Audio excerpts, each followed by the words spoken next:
नमस्कार दोस्तों, स्वागत है आपका हमारे यूट्यूब चैनल पर।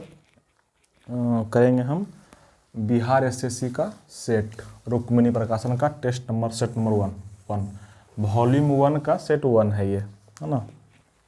ये शुरू करते हैं। क्वेश्चन नंबर 1 है कि 16वीं शताब्दी में किस भारतीय शासक ने चांदी का सिक्का जारी किया और इसे रुपये का नाम दिया था।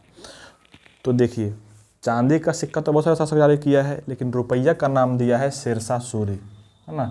शेरशाह सूरी ऑप्शन नंबर 1, है ना।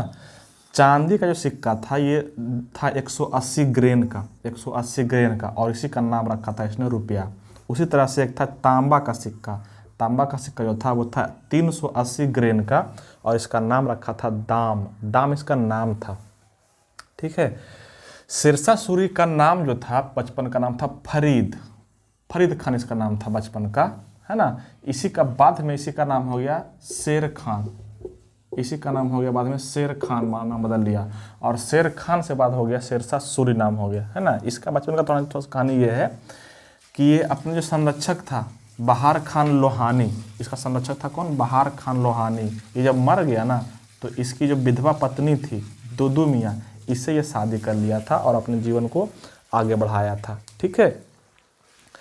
इसके बारे में जो आपको जानना चीज़ है, बहुत महत्वपूर्ण चीज़ है, वो कि 1539 ईस्वी में 1539 ईस्वी में इसने चौसा का युद्ध लड़ा था। चौसा बक्सर से थोड़ा दूर पर है, बिहार में पड़ता है। चौसा का युद्ध हुआ था 1539 में हुमायूं और शेरशाह के बीच, है ना। हुमायूं, शेर खान वर्सेस हुमायूं के बीच हुआ था, है ना। हुमायूं के बीच, जो बाबर का बेटा था, हुमायूं के बीच, जिसमें से हुमायूं जो है कर्मनाशा नदी में कूद के भाग गया था, डर से भाग गया था, लड़ाई के बीच में भाग गया था, है ना। तो वहाँ साथ रखना, ठीक है। वहाँ तो हार के भाग गया, लेकिन जब फिर से आया था फिर से लड़ाई किया, और फिर से लड़ाई किया था ये 1540 ईस्वी में। 1540 ईस्वी में फिर से किया था कन्नौज में। कन्नौज जैसे को बोलते हैं बिलग्राम का युद्ध, कन्नौज का युद्ध या बिलग्राम का युद्ध, है ना। तो इसमें ये भी कौन लड़ा था? तो शेर खान या शेरशाह सूरी वर्सेस कौन लड़ा था? हुमायूं, जिसमें हुमायूं पूरी तरह से हार गया था, और यहाँ पे शासन किसका आ गया था? शेर खान का या शेरशाह सूरी का शासन पूरी तरह से चालू हो गया। और हुमायूं मरा नहीं था यहाँ पे, हुमायूं चल गया था, भाग गया था, चल गया था कंधार की तरफ, काबुल की तरफ, मतलब भाग गया था उधर, उस तरफ, है ना। इसलिए उसको बोला जाता है बिना बादशाहत के बादशाह बोला जाता है, क्योंकि बादशाह तो उसका खत्म हो गया था, लेकिन उधर बादशाह जाके बना हुआ था, है ना, मुगल का। तो उसको बोला जाता है बिना बादशाहत का बादशाह हुमायूं को। फिर बाद में आया था तो इसको हराया था, उसके बाद लड़ाई किया था। तो शेरशाह सूरी यहाँ पे लड़ा है, इसको आपको याद रखना है अच्छे से। इसके अलावा आपको याद रखना है कि शेरशाह सूरी जो है 40 में जीता था, तो 1540 ईस्वी से 1540 ईस्वी से लेकर के 1543 ईस्वी तक जो है शासन किया था, मात्र 3 वर्ष, है ना। 43 में जो है अंतिम अभियान किया था कालिंजर के खिलाफ। कालिंजर पर आक्रमण कर रहा था, कालिंजर जो है किला पर आक्रमण कर रहा था, और उसमें चला रहा था एक आग्नेयास्त्र जिसका नाम था उक्का। उक्का आग्नेयास्त्र चला रहा था। उसी के क्रम में उक्का का जो आग्नेयास्त्र जो है लग गया, उसी पे आके गिर गया, है ना। और उसी पे आके गिरने के क्रम में क्या हुआ? जख्मी हो गया, और 43 में जख्मी हुआ, और 45 में मतलब कि 1545 ईस्वी में इसका डेथ हो गया, मर गया है 1545 में, ठीक है। तो 1545 में इसका कहानी खत्म हो गया। इसके बाद इसके जो शासक आए हैं बाद में उतना पावरफुल नहीं रहा, मतलब कम पावरफुल रहा, है ना। इसके बारे में आपको कुछ कुछ बातें और जानना है कि ये जो है ना, इसका मकबरा कहाँ पे है? तो सासाराम में। सासाराम बिहार में इसका जो फेमस मकबरा है ना। और इससे आपको रखना है मलिक मोहम्मद जायसी। मलिक मोहम्मद जायसी जो है, मलिक मोहम्मद जायसी इसके दरबारी कवि था, दरबार में रहता था, जिसने पद्मावत का रचना किया था। पद्मावत जो पिक्चर बना है उसी के बुक से रिलेटेड है। तो पद्मावत जो लिखा है, कौन लिखा है? मलिक मोहम्मद जायसी, इसी के दरबार में रहता था। इसके बाद आपको कुछ और बातें आपको जानना है इससे संबंधित, जैसे इसका टैक्स का बहुत चर्चा होता है बार बार कि टैक्स कितना लेता था। तो टैक्स लेता था अपने मुल्क में, अपने क्षेत्र में लेता था 1/3, कुल उपज का 1/3, लेकिन मुल्तान का इसका टैक्स अलग था, मुल्तान का था 1/4, है ना। इसका जो क्षेत्र था सिर्फ जम्मू उत्तरी बिहार में था, उत्तरी बिहार में था, और जम्मू कश्मीर को छोड़ के, मतलब कि यहाँ से पूरब से लेकर के पश्चिम में सिंधु नदी तक पूरा क्षेत्र था, इसी का इलाका था, ठीक है, उत्तरी भारत में जिसको बोल सकते हैं। तो इसका था, इसका अच्छा, इसमें बहुत कुछ प्रयोग हुआ था, जैसे मान लेते जैसे जमीन के मापने के लिए सन के डंडी का प्रयोग हुआ था, उसको बोलते हैं सन के डंडी का प्रयोग था। जमीन मापने के लिए किसका प्रयोग किया था पहली बार? तो सन के डंडी का प्रयोग किया गया था पहली बार, है ना। उसी तरह से था गजे सिकंदरी, गजे सिकंदरी का भी प्रयोग किया गया था जमीन को मापने के लिए, गजे सिकंदरी, है ना, जो 34 अंगुल का था। 34 अंगुल बोल सकते हैं या 32 इंच का था, ऐसे बोल सकते हैं। 34 अंगुल का या 32 इंच का था गजे सिकंदरी। तो गजे सिकंदरी और सन डंडी का प्रयोग बहुत किया गया था इसके जमीन के मापने के लिए। तो ये सब आपको याद रखना है अच्छे से, ठीक है। उसके बाद आइए थोड़ा सा चर्चा कर लेते हैं कृष्णदेव राय के बारे में। कृष्णदेव राय जो थे तुलुब वंश के शासक थे। कृष्णदेव राय वंश किसके शासक थे? तुलुब के। और तुलुब का शासन कब से चलता चला था? तो 1505 ईस्वी से लेकर के 1565 ईस्वी तक चला था तुलुब वंश का शासक, है ना। तुलुब वंश के जो संस्थापक थे वो थे वीर नरसिंह। वीर नरसिंह कौन थे? तुलुब वंश के संस्थापक थे जिसने इसका स्थापना किया था। और वीर नरसिंह जो है एक उपाधि धारण किया था जो बहुत फेमस है, भुजबल की उपाधि धारण किया था। भुजबल की उपाधि धारण किया था और विवाह कर को यह समाप्त किया था।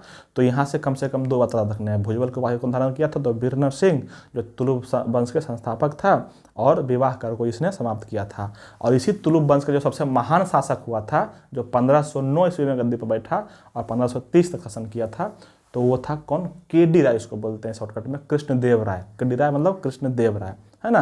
कृष्णदेव राय के बारे में जितने भी इंपॉर्टेंट बातें हैं हम सब बोल देते हैं, आप थोड़ा सा ध्यान से सुनते जाइए। कृष्णदेव राय जो है ना 2 भाषा, मतलब कि एक तेलुगु और एक संस्कृत, तेलुगु और संस्कृत के महान मतलब विद्वान था, है ना। तो याद रखना है अच्छे से, क्योंकि शासक बहुत मतलब कम है जो पढ़ा लिखा हुआ है, वो बहुत महान हुआ है ना। तो ये 2 शासक जो शासक था तो बहुत पढ़ा लिखा और महान था, तेलुगु और संस्कृत के।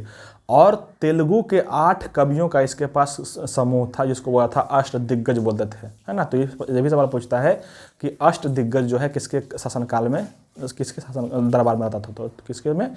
केडी राय, कृष्णदेव राय के शासनकाल में, है ना। और उसी अष्टदिग्गज कवियों में से एक सबसे महत्वपूर्ण आपको याद रखना है, वो था पोद्दन। पोद्दन कवि जो है उसी अष्टदिग्गज का सबसे प्रमुख कवि था तेलुगु का। अच्छा, वो तेलुगु संस्कृत वो भी दोनों जानता था, दोनों लैंग्वेज, है ना। इसका आपको रखना है कि कृष्णदेव राय बहुत सारे मंदिर बनवाया था। तो कौन कौन सा मंदिर बनवाया था? तो एक देखिए है, उसके अगल बगल में ही एक था शासक जिसको बोलता था गजपति। तो गजपतियों को हराकर बालाकृष्ण के मूर्ति को लाया था अपने मतलब विजयनगर, है ना। और विजयनगर में ही बनवाया था एक मंदिर जिसको बोलते हैं जिसका नाम है कृष्ण स्वामी मंदिर। हाँ, कृष्ण स्वामी मंदिर। तो कृष्ण स्वामी मंदिर बनवाया है पहला, तो कृष्ण स्वामी मंदिर हो गया। दूसरा हो गया हजारा मंदिर। तीसरा हो गया विट्ठल स्वामी मंदिर। चौथा हो गया चिदम्बरम मंदिर। ये 4 मंदिर को आपको याद रखना है। कौन कौन बोले? कृष्ण स्वामी मंदिर, हजारा मंदिर, विट्ठल स्वामी मंदिर और चिदम्बरम मंदिर। ये सभी बनवाया है कौन? कृष्णदेव राय। अच्छा, यहाँ से एक सवाल और बनता है कि विट्ठल स्वामी मंदिर जो है किस भगवान को समर्पित है? वहाँ पे कौन भगवान रहते हैं? तो याद रखना, उसमें शिव भगवान को समर्पित वो मंदिर है, शिव भगवान को समर्पित मंदिर है, ठीक है। एक दरोगा में पूछा हुआ क्वेश्चन है कि कृष्णदेव राय जो है कौन सा नगर अपने माता के नाम पर बसाए थे? तो माता के नाम पर एक नगर बसाए थे उन्होंने, उसका नाम था नागलपुरम। नागलपुरम शहर को जो है बसाया था माता के नाम पर। उसी तरह का एक और क्वेश्चन है कि अपने पत्नी के नाम पर भी एक शहर बसाया था जिसको बोलते हैं हासपेट। हासपेट नगर बसाया था अपने वाइफ के नाम पर, ठीक है। तो ये सारी कुछ बातें याद रखनी है। उसके दरबार में कौन कौन आया था विदेशी यात्री? यहाँ से भी सवाल बनता है। तो मेन जो यात्री आया था वो था बारबोसा और डोमिंगो पायस। बारबोसा और डोमिंगो पायस। बारबोसा और डोमिंगो पायस जो था, ये दोनों था इटली के, है ना, सॉरी पुर्तगाल के था। और इटली के एक था यात्री पेस भी इसके दरबार में बहुत दिन तक रहा था। ये था पुर्तगाल के बारबोसा और डोमिंगो पायस।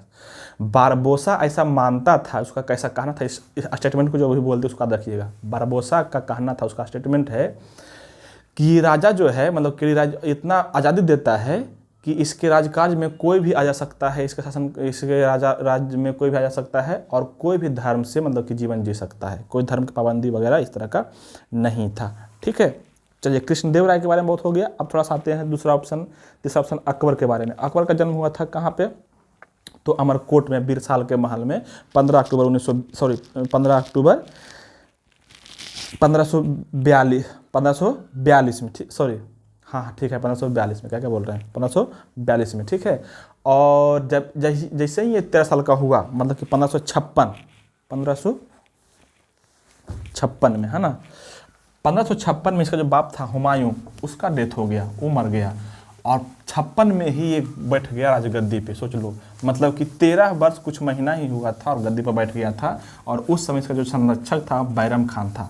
देखा कि बैरम खान इसका सिंहासन तो खाली हो गया, हुमायूं मर गया तो गद्दी तो खाली हो जाएगा, कोई अटैक न कर दे, तो इसलिए जल्दी में क्या किया, 14 वर्ष के बच्चा को बैठा दिया गद्दी पर, उसका नाम दे दिया सिर्फ, है ना, और खुद शासन के बागडोर अपने हाथ में ले लिया। तो वहाँ देखिएगा, बैरम खान का नाम इतिहास में बहुत फेमस है। बैरम खान संरक्षक था किसका, अकबर का। कब गद्दी पर बैठा था, तो 1556 ईस्वी में, है ना, 10 फरवरी को, अगर आप डेट रख सकते हैं तो 10 फरवरी 1556 को गद्दी पर बैठा था, ठीक है। अच्छा, 56 से ही बात करते हैं आगे। 1556 में ही अकबर, मतलब कि अकबर तो उस समय छोटा था, उसके सेनापति था अकबर, और हेमू के बीच लड़ाई हो गया था, जिसको बोलते हैं पानीपत का द्वितीय युद्ध। तो पानीपत का द्वितीय युद्ध कब होगा, 1556 में, अकबर और हेमू के बीच, जिसमें से हेमू जो है ना, देखो हेमू कहानी बताएंगे कभी, बहुत इंटरेस्टिंग कहानी है। हिंदू शासक था हेमू, है ना। हेमू जो है ना, शेरशाह सूरी का जब बाद शासक आया था आदिल शाह, है ना, उसी का वजीर था ये, है ना, उसी के वजीर धीरे धीरे खत्म हो गया, शेरशाह सूरी का वंश खत्म हो गया, और ये वहाँ उस क्षेत्र का शासक बन गया था। तो यही अटैक, दोनों आक्रमण किया था, एक दूसरे लड़ाई किया था, ठीक है।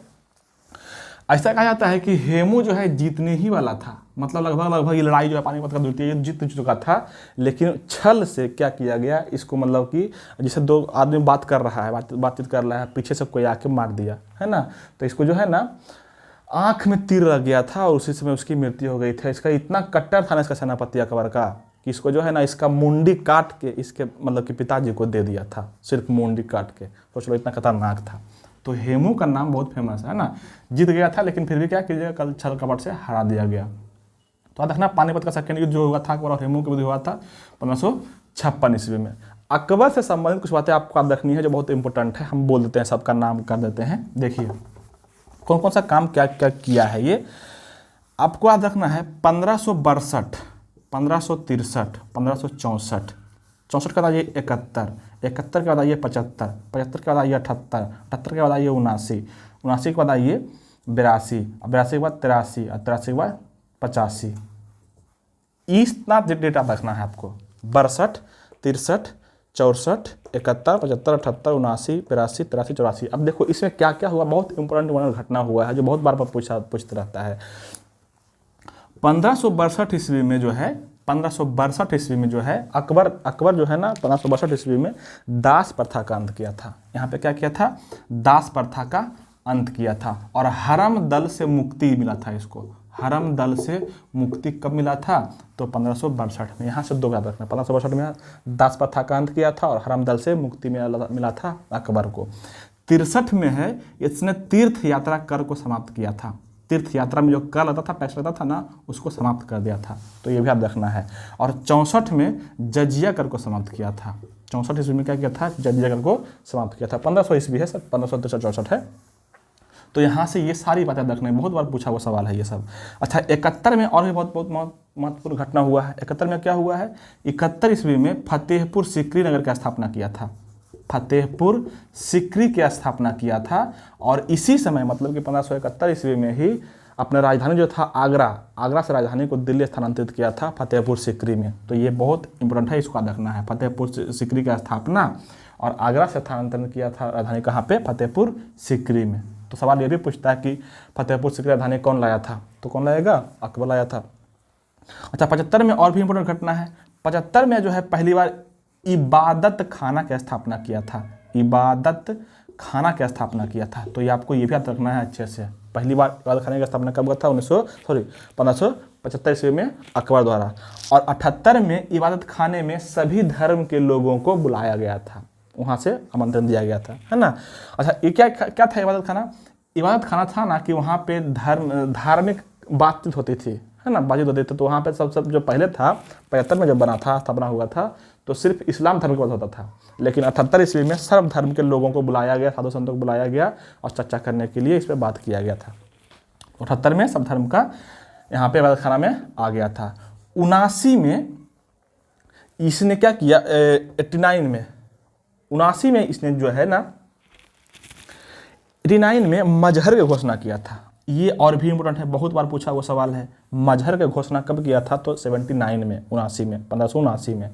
और ठीक 82 में, मतलब कि 3 साल बाद 82 में दीन ए इलाही धर्म की स्थापना किया था। दीन ए इलाही धर्म की स्थापना किया था। और जस्ट 1 साल बाद मतलब 83 में इलाही संवत चलाया था।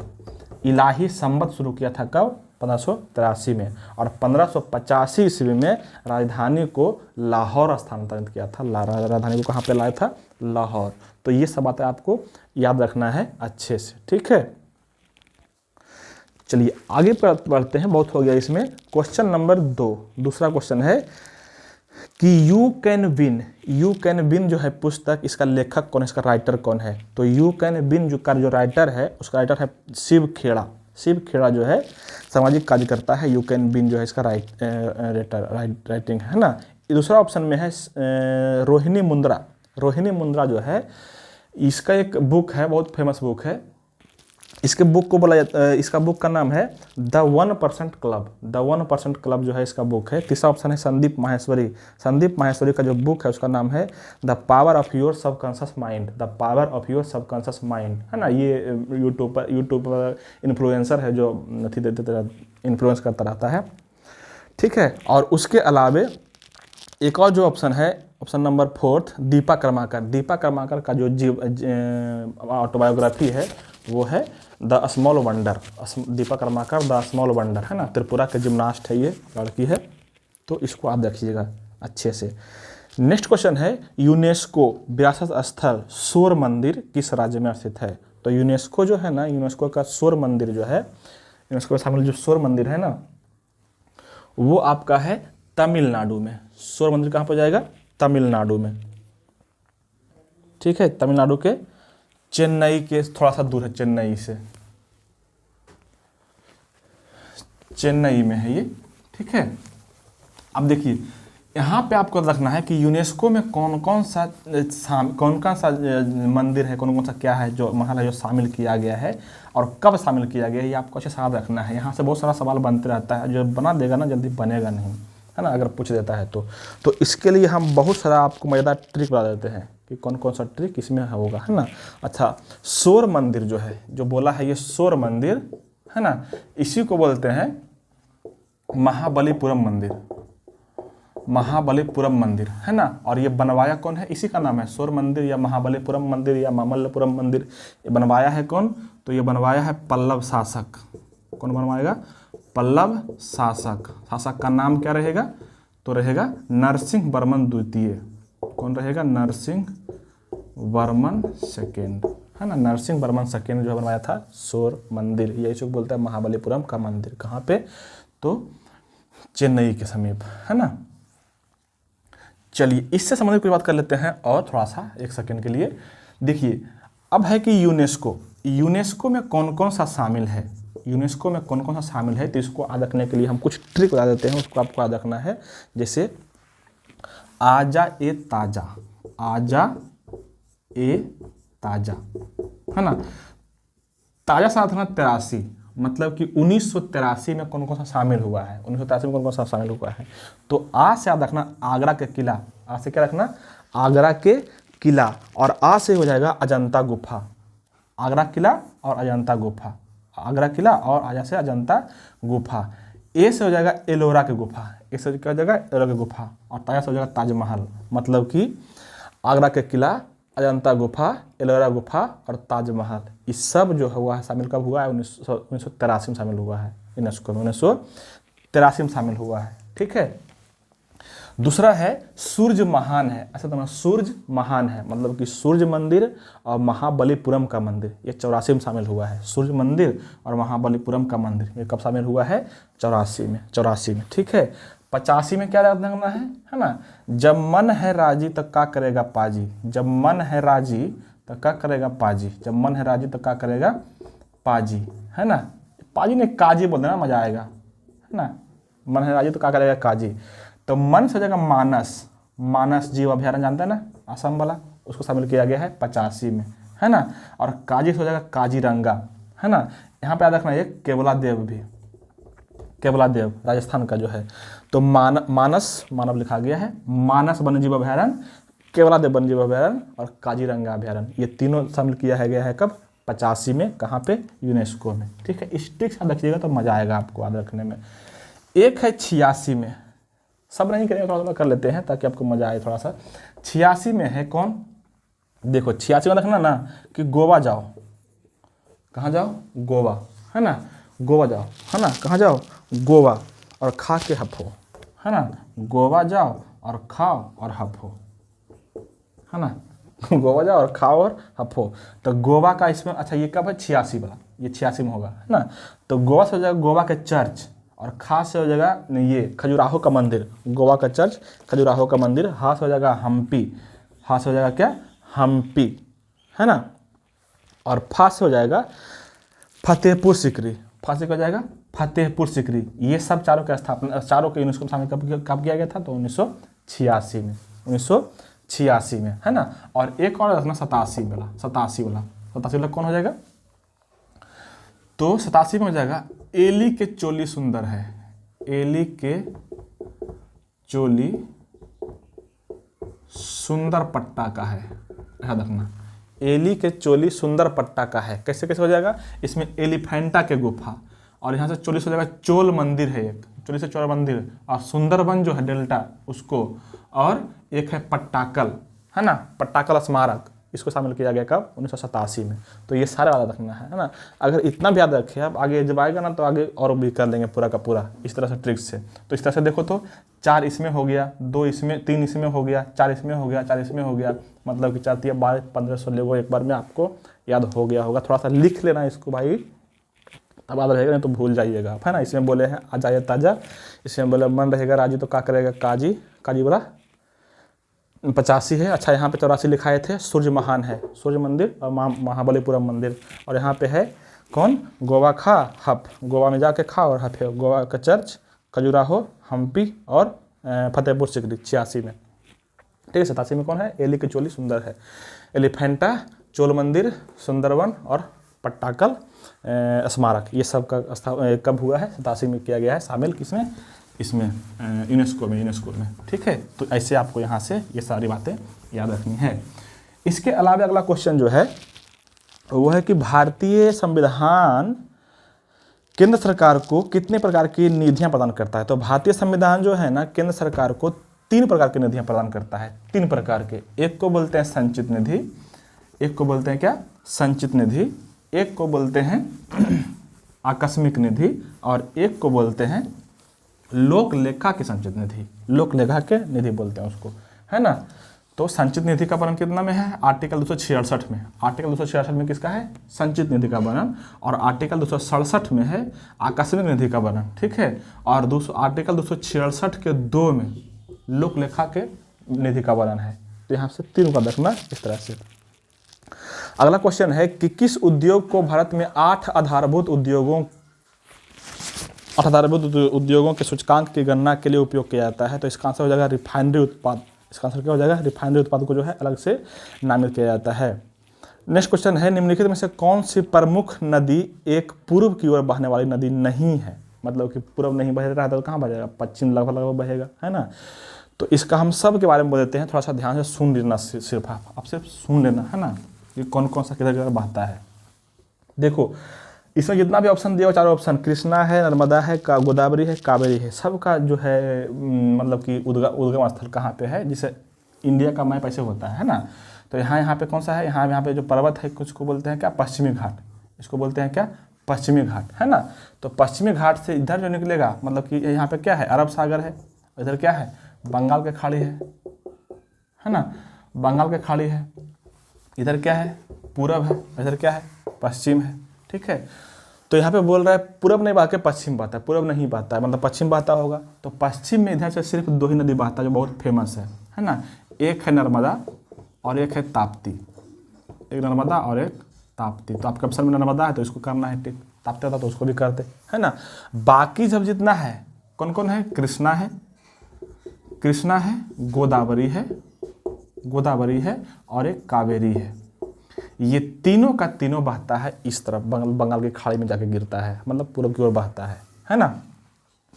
कृष्णा से संबंध बता रखना कि कृष्णा जो है, कृष्णा का उद्गम स्थल कहाँ पे है, तो कृष्णा का उद्गम स्थल जो है वो है महाबालेश्वर।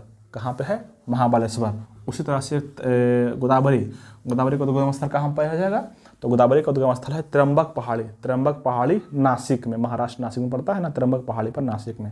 और उसी तरह से कावेरी जो है ना, कावेरी का उद्गम स्थल जो है, इसका उद्गम स्थल है कर्नाटक के कुर्ग में पड़ता है पहाड़ी, ब्रह्मगिरी के पहाड़ी, वहाँ पे ब्रह्मगिरी के पहाड़ी पड़ता है, वहाँ पे इसका उद्गम स्थल है ना।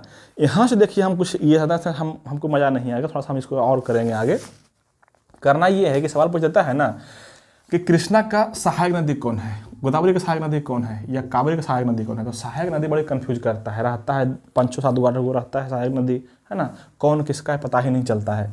तो इसके लिए हम आपको ट्रिक बना के देंगे और आपको उसको लिख के याद कर लेना है ना। ट्रिक से आपको याद आ जाएगा। एक देखिए ट्रिक में ये है ना कि एक दो बार आपको रट्टा मारना पड़ेगा, एक दो बार रट्टा मार लिया तो फिर समझिए कि काम हो गया, फिर जल्दी भूलिएगा नहीं आप। इसलिए हम सोचते हैं कि थोड़ा सा ट्रिक से भी याद किया जाए, है ना।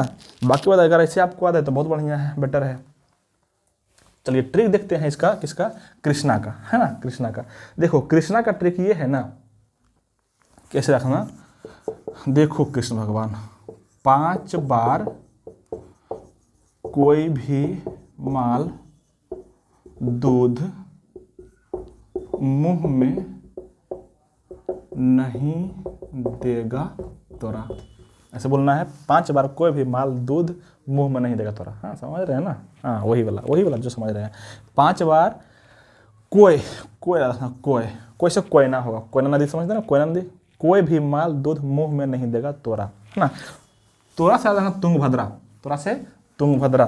फिर हो जाएगा 5, एक है पंचगंगा, बार ये कुछ नहीं है, पंचगंगा हो जाएगा, को से हो जाएगा कोयना, भी से हो जाएगा भीमा नदी, माल से माल प्रभा, दूध से दूध प्रभा, और मुंह से हो जाएगा मूसी नदी जो हैदराबाद में बहता है ना। ये सब नदी, सहायक नदी किसका है, कृष्णा का। कौन कौन नदी हो जाएगा, पंचगंगा, कोयना, भीमा, मालप्रभा, दूध प्रभा, मूसी और तुंगभद्रा। ये सारे सहायक नदी किसके है, कृष्णा के। ठीक है।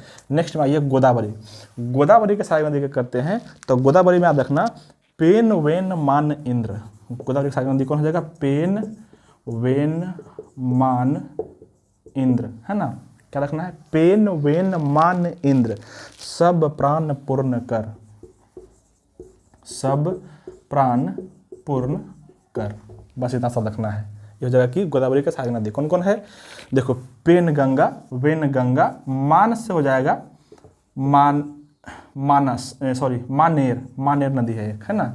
इंद्र से हो जाएगा इंद्रावती, इंद्र से हो जाएगा क्या, इंद्रावती, ठीक है, इंद्रावती, ठीक है। और सब से हो जाएगा सबरी, सबसे हो जाएगा सबरी।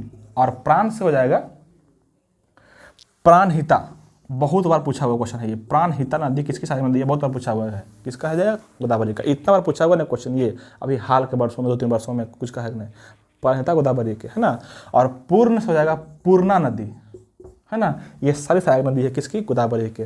पेन वेन मान इंद्र, इतना एक बार में पढ़ना है। फिर सब प्राण पूर्ण कर, पेन वेन मान इंद्र सब प्राण पूर्ण कर, पेन वेन मान इंद्र सब प्राण पूर्ण कर, ऐसे पढ़ना है। एक बार याद हो जाएगा आपको, अच्छे से मजा आएगा फिर, ठीक है। और एक और बच गया कावेरी का सहायक नदी को कर लेते हैं। उसमें सारे देखो तीनों, यही 3 नदी है जो बहुत बड़ा कंफ्यूज करता है। इस तीनों का देखिएगा तो बहुत सारा क्वेश्चन आपका वहाँ से बन जाएगा, ठीक है। यही 3 को में ज़्यादा फोकस करता है, ठीक है। यहाँ पर रखना है हे लक्ष्मण, यहाँ पर रखना है, इसका ट्रिक क्या है, हे लक्ष्मण, कावेरी का ट्रिक है ये। हे लक्ष्मण अमर स्वर्ण भाव से, है ना। याद रखना क्या, अमर स्वर्ण भाव ने काशी गया, ऐसा देखना है। क्या बोले, हे लक्ष्मण अमर स्वर्ण भाव ने काशी गया। कावेरी से काशी रखना, कावेरी से काशी। देखो हे से होता है हेमवती और हेरंगे, हे से क्या जाएगा, हेमवती, हेमवंती होता है, हेमवंती और हेरंगे, हेरंगे। ये दो अलग अलग नदियां हैं, है ना, दोनों का हो जाएगा हे से, ये दोनों किसके साथ नदी हो जाएगा, तो कावेरी के। लक्ष्मण से हो जाएगा, लक्ष्मण जो है, लक्ष्मण तीर्थ एक नदी है, लक्ष्मण तीर्थ, तो लक्ष्मण तीर्थ किसका हो जाएगा, उधर कावेरी का, है ना। अमर में दो है, एक तो है अमरावती और एक है अर्कावती, अमरावती और अर्कावती, ये दोनों कहाँ, इसकी किसके साथ नदी, कावेरी साथ नदी। एक है स्वर्ण, स्वर्ण से होता है स्वर्णवती, स्वर्णवती भी इसी का सहायक नदी है ना। और भाव से होता है भवानी, भवानी नदी कहाँ पे है, किसकी है, कावेरी। भवानी बहुत बार पूछा हुआ क्वेश्चन है कि भवानी किसकी सहायक नदी है, भवानी होता है, पूछता है, तुंगभद्रा पूछता है, पूर्णा पूछता है, सप्रानेता पूछता है, पेनगंगा पूछता है, वेनगंगा पूछता है, बहुत सारे पूछते रहता है ना। और काशी में दो है, ये भी सवाल पूछा हुआ है, काशी में है, का से रखना कामिनी, कामिनी, और सी से रखना शिमला, शिमला ये स्टेट नहीं, जगह नहीं, शहर नहीं, नदी का नाम है ना, साउथ इंडिया में। तो कामिनी और शिमला ये दोनों सहायक नदी किसकी है, कावेरी के, कावेरी के, ठीक है। तो इतना आपको यहाँ से याद रखना है, ठीक है। चलिए थोड़ा सा और आगे कर लेते हैं, क्वेश्चन नंबर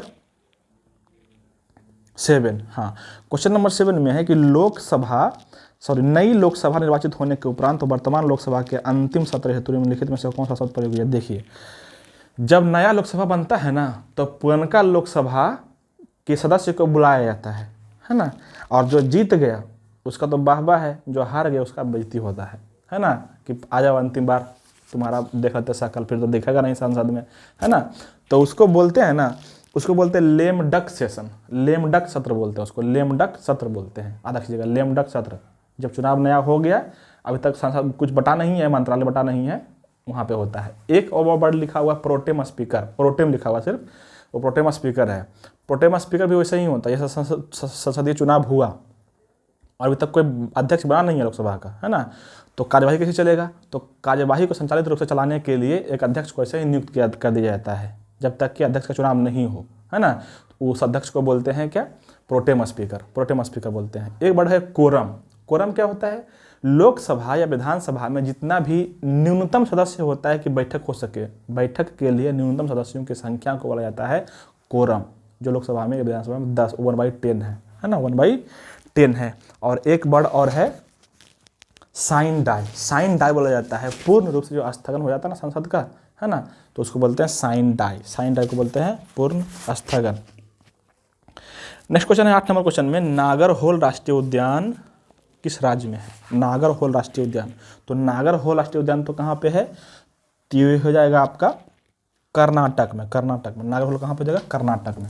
आप देखिए कर्नाटक में कौन कौन सा है राष्ट्रीय उद्यान, है ना, तो इसका हम कर देते हैं एक ट्रिक से, ट्रिक याद रखिएगा तो मजा आएगा। देखिए कौन कौन सा ट्रिक है नागरहोल कर्नाटक, पहले देख लेते हैं कर्नाटक वाला, कि कर्नाटक में कौन कौन सा है, ठीक है। देखिए कर्नाटक में एक ट्रिक याद रखना कर्नाटक से, कि काना बंदा बिल्ली चुरा कर दिल्ली नगर भागा। क्या रखना है, काना बंदा बिल्ली चुराकर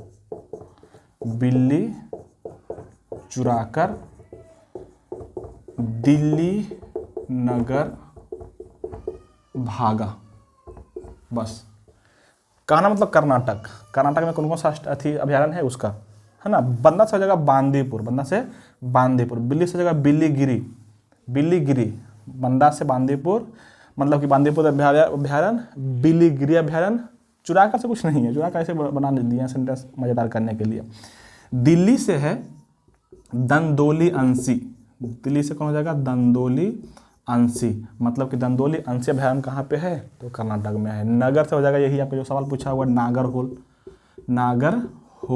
है ना। और भागा से भद्रावती या भद्रा अभ्यारण्य जो है कहाँ पे है, तो कर्नाटक में। ये सारे आपको रखना है एक सेंटेंस में, एक लाइन में, तब आपका ज़िंदगी में मज़ा आने वाला है, ठीक है। इसके अलावे और जो क्वेश्चन है कि अरुणाचल प्रदेश में कौन कौन सा है, तो अरुणाचल प्रदेश का कौन कौन सा उसको हम बोल देते हैं। देखिए अरुणाचल प्रदेश में एक जो बहुत फेमस है, जो आजकल पूछता है, माउलिंग है। कौन है वो, माउलिंग अभ्यारण्य, माउलिंग अभ्यारण्य यहाँ पे है अरुणाचल प्रदेश में। अच्छा, एक आता है नाम दफा, एक आता है नाम दफा।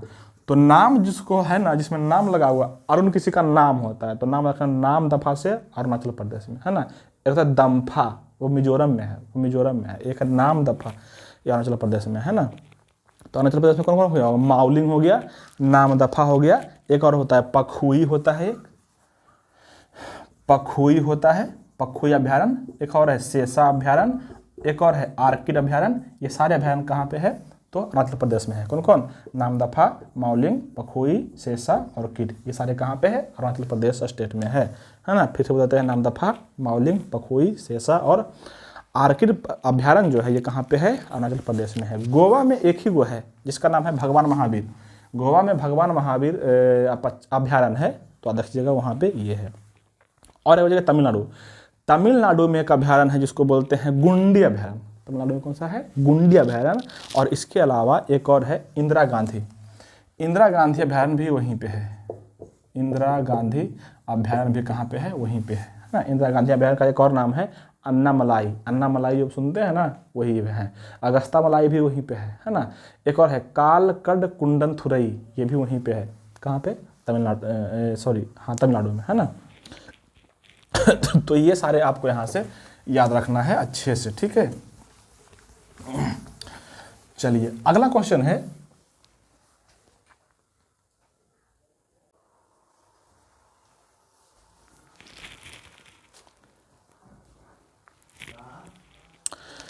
क्वेश्चन नंबर 9 है, भारत में ब्रिटिश शासन में पहले गवर्नर जनरल कौन थे। ब्रिटिश शासन में पहले गवर्नर जनरल पूछ रहा है, तो गवर्नर जनरल इसमें ऑप्शन में दिया हुआ George Barlow, Warren Hastings, Charles Cornwallis और जॉन एडम। तो जॉन एडम नहीं था, बाकी तीनों है ना।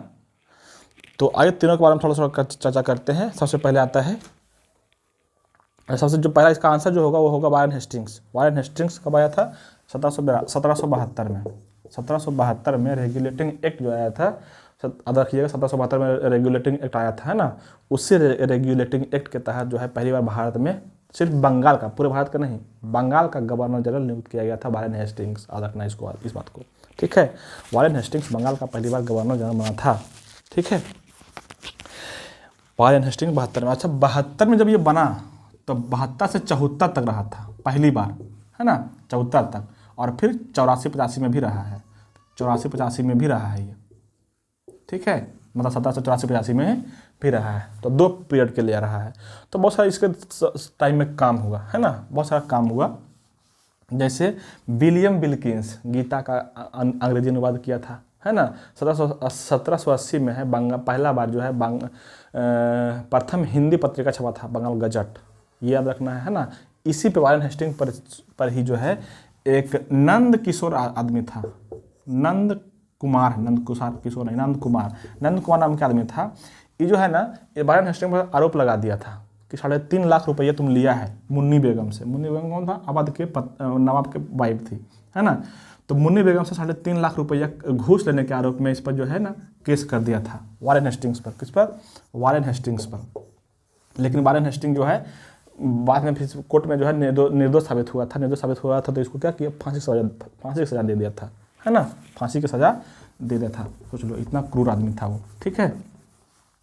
इसका रखने, इसका जो है ना यूपी में, यूपी के कहाँ पे, यूपी में ही इसका थी है स्मारक है, स्मारक इसका यहीं पे मर गया था तो यहीं पे दफना दिया इसको है ना, यूपी में ही, ठीक है। याद रखिएगा यूपी में। इसके बाद जो शासक बना था 1785 से 86 बढ़ा गया ना, 85 तक।